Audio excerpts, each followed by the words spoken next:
میں یہ واقعہ ہزاروں دفعہ سنا چکا ہوں، ہر دفعہ ہی ایسے رونے بیٹھ جاتا ہوں کہ پھر میں وہاں نہیں کھڑا ہوتا، پھر میں وہاں ابوا پہنچ جاتا ہوں، میں دیکھتا ہوں 6 سال کی عمر میں میرے نبی کو اللہ نے یہاں اتنا بڑا امتحان دیا کہ جنگل میں ماں کو موت دے دی، 25 سال کی عمر میں ماں مر گئی، اچانک مر گئی، کوئی بیماری نہیں، کچھ نہیں، جس کو آج ہم ہارٹ اٹیک کہتے ہیں، ہارٹ فیلئر کہتے ہیں۔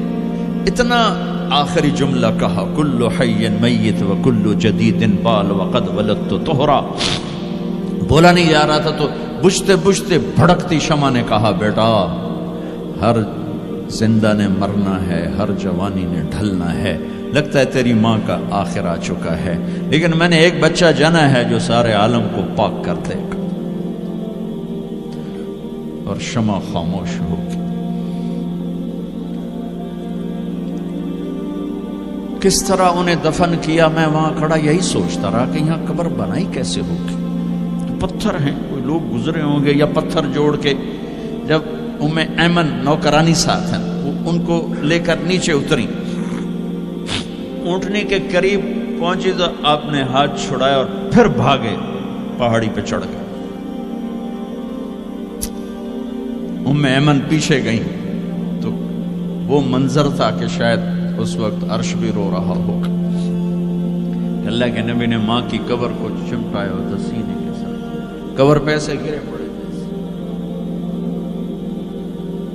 اور جب ام ایمن قریب آئیں تو وہ نوحہ کہہ رہے تھے کہ پتھر بھی پگھل رہے تھے کہ ماں جی آپ کو تو پتا تھا آپ کے سوا میرا کوئی نہ تھا، آپ مجھے چھوڑ کے کیوں چلے گئے، آپ مجھے چھوڑ کے کہاں چلے گئے۔ ام ایمن نے اٹھانا چاہا، انکار کر دے گا، میں نہیں جاتا، میں نہیں ماں کو چھوڑ کے جاتا، کھینچ کے لے گئی، گھسٹتا ہوا بچہ پہاڑ سے اتارا۔ 2 دن روتے روتے مکے کا سفر ہے، پھر کھانا بھی بند ہو گیا، پینا بھی بند ہو گیا، سوائے زمزم کے چند گھونٹ پانی کے سارا دن نہ کھاتے تھے نہ پیتے تھے، اکیلے بیٹھے رہتے، نہ ماں نہ باپ نہ بھائی نہ بہن، اللہ۔ 57 سال کے بعد ماں کی قبر پر پہنچے اور قبر کے سرہانے آ کر بیٹھے، گوڈے اوپر اٹھائے اور ہاتھ یہاں رکھے اور سر گوڈوں میں دے، جیسے چھوٹے بچے رونے کی پوزیشن بناتے ہیں، یہ چھوٹی جگہ میں دکھا نہیں سکتا، اور پھر جو رونا شروع کیا، اتنا روئے کہ ساری داڑھی سارا سینہ آنسوں سے بھر گیا، جیسے کوئی معصوم بچہ، جیسے 6 سال کا محمد رو رہا صلی اللہ علیہ وسلم، اتنا روئے کہ وجود ہل گیا، اور پھر فرمایا کہ میں آگے نہیں جاؤں گا، میں رات یہیں رہوں گا۔ تم کیا جانو رشتے کیا ہوتے ہیں، تمہیں صرف پونڈ گننے آتے ہیں، تم سے مراد میں بھی اور سارے بھی، کہ ناراض نہ ہو جاؤ، ساری امت کا یہی حال۔ رات وہاں گزاری، ہائے کیا کہہ رہے ہیں، کاش میری ماں کبھی ہوتی، میں ایسی خدمت کرتا کہ بریڈ فورڈ والے بھی یاد کرتے ہیں، میں ایسی خدمت کرتا کہ میں عشاء کی نماز کے مصلی پر کھڑا ہوتا اور سورۃ فاتحہ پڑھ رہا ہوتا، اور پھر ادھر سے میری ماں کہتی محمد، تو میں نماز توڑ کے کہتا لبیک اماں جی، ماں جی حاضر ہوں، ماں جی حاضر۔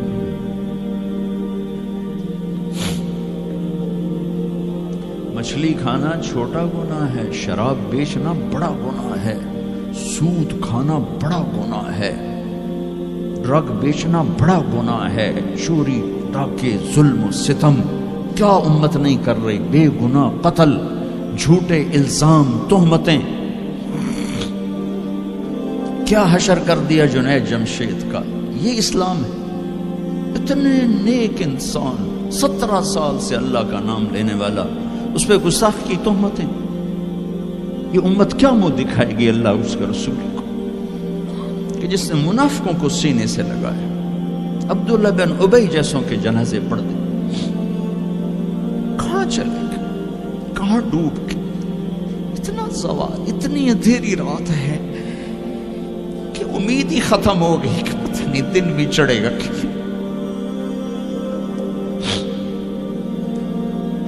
دین کے نام لینے والے جب دین کو ذبح کرنے پہ آ جائیں, ممبر پہ بیٹھنے والے جب نفرتوں کی آگ بھڑکانے لائے, کس سے غلطی نہیں ہوتی. ایک پاک انبیاء کی ذات ہے جن کی زبان پہ اللہ بولتا. باقی طارق جمیل روزانہ مجھے 40 سال ہو گئے بیان کرتے ہوئے, میں خطا نہیں کروں گا تو اور کیا کروں گا.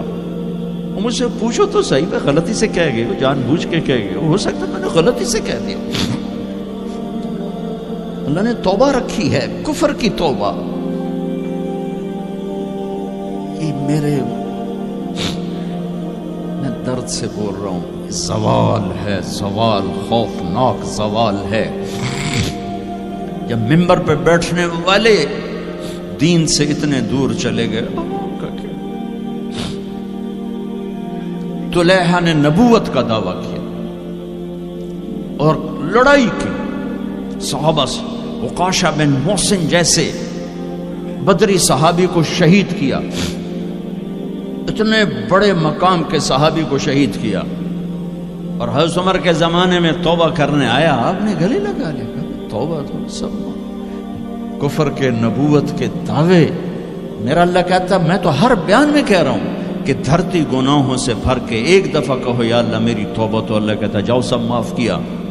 یہ میں زوال بتاؤ, آج امت کتنی پستی میں چلی گئی ہے, کس قدر فرقہ واریت نے ایک اجتہا کی شکل اختیار کر لی ہے. ایک دوسرے کو سلام کرنے سے کہ کافر کافر کافر, کتے خنزیر. میرا نبی ایسے بولتا تھا. میں انسان ہوں, بول رہا ہوں, بولتے بولتے کوئی غلط جملہ بول سکتا. گستاخی کا جان بوجھ کے کرنے والا یقیناً دارہ اسلام سے عمل چھوڑنے سے آدمی کافر نہیں ہوتا, گستاخی کرنے سے, نماز چھوڑنے سے کافر نہیں ہوتا, گناہگار ہے. نماز کی گستاخی کرنے سے وہ دارہ اسلام سے نکلتا ہے, لیکن اس کے لیے بھی توبہ کا دروازہ کھلا ہوا ہے. لیکن یہ کتنا تعصب ہے, نفرت ہے کہ ایک آدمی کی 17 سال کی پاک زندگی کو ایک غلطی پر کفر بنا دیا. یہ گراوٹ ہے, زوال ہے.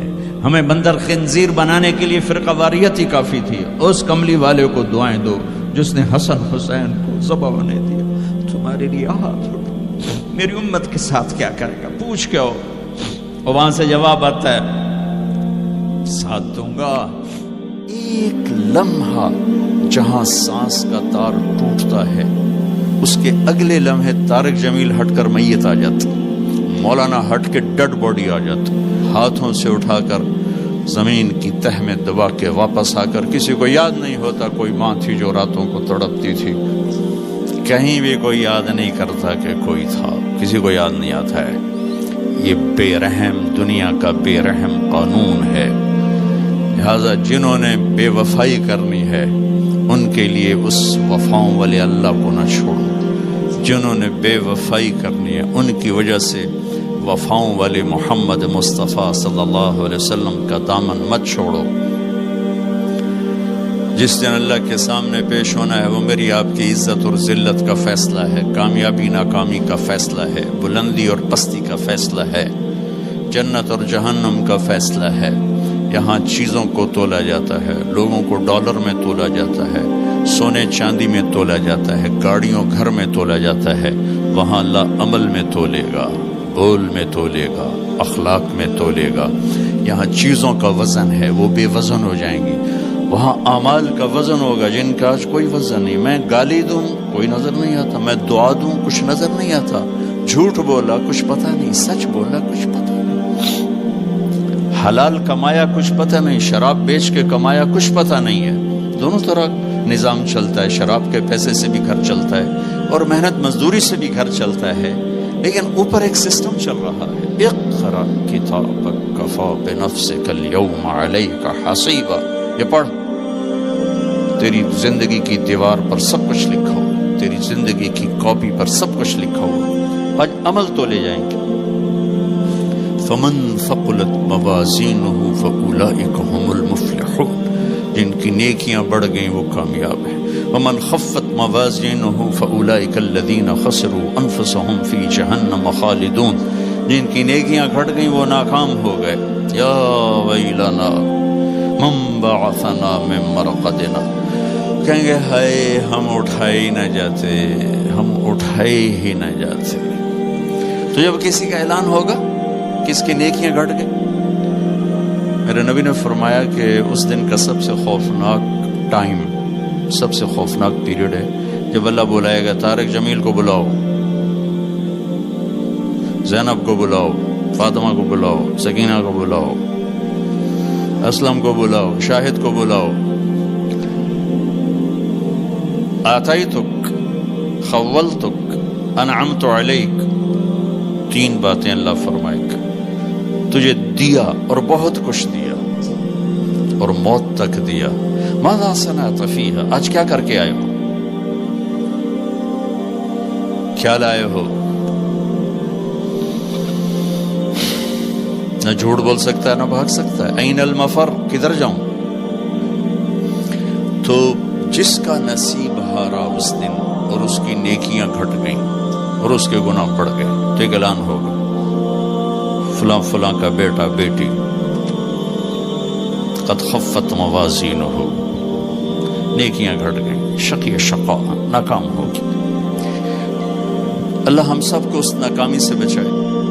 یہ سب کچھ ہونے والا ہے، میں تھوڑا سا بتانا چاہتا ہوں کہ ہم کہیں آنکھیں بند کر کے نہ موت آ جائے۔ جب اس کی نیکیاں کم پڑیں گی تو مرد ہے یا عورت، اللہ کا اعلان ہوگا خذوہ، گرفتار کر لیا جائے۔ یہاں پولیس آتی ہے، ادھر سے پکڑتے، یہاں ہاتھ کر لگاتے۔ اللہ کی پولیس آئے گی، یہاں سے نہیں پکڑیں گے، مجھے دیکھیں، یہاں ہاتھ ڈالیں گے، یہاں ایک فرشتہ یہاں ہاتھ ڈالیں گے، یوں کرے گا، یوں، یہ سارا جبڑا نکل کے وہاں تک چلا جائے گا اور ایسے گرے گا کلابازیاں کھا تو پھر اٹھ کے کہے گا رحم کرو، رحم کرو۔ وہ کہیں گے رحمان نے رحم نہیں